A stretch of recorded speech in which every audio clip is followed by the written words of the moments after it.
After watching this video, you will have learned these 5 vowel combinations or diphthongs in Korean. Plus, we will also be learning some more vocabulary at the end.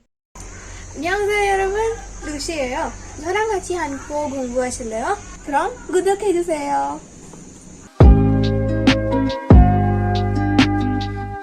So again, diphthongs or vowel combinations are combinations of 2 vowels, and most of the times we can just say those 2 vowels really fast, but there do exist a few exceptions.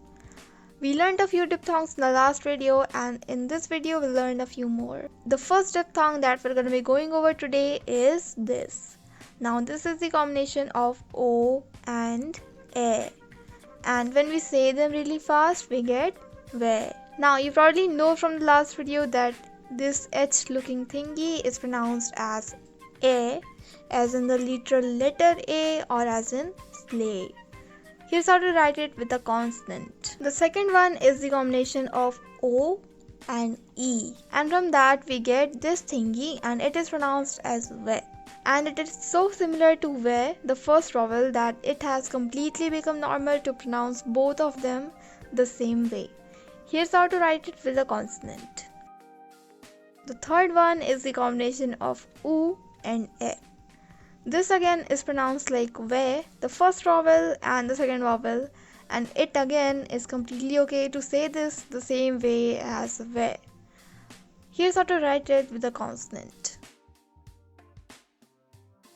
Now, since the last 3 have very similar sounds, you need to focus very much more on the spellings when you're writing. Firstly, ve, the third vowel is used mostly for loan words. Secondly, ve, the second vowel is used a lot in the verb and auxiliary verb dveda, and becomes ve, the first vowel after conjugating. Now the fourth vowel that we're going to be learning today is the combination of U and O, which makes va. Now we can just say those 2 vowels really fast to get va, and there's nothing bigger to it. Here's how to write it with a consonant. The fifth and the last vowel that we're going to be learning today is this, and it is pronounced like we, as in the we in English that means us, refers to us. Here's how to write it. Now there is only one vowel left for us to learn, and its pronunciation is a bit complicated, so I'm gonna leave that for another video.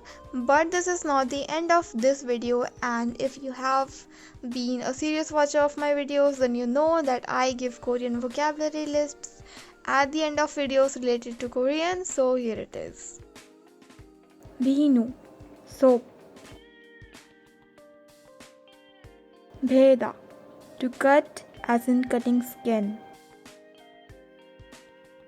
아프다, to hurt.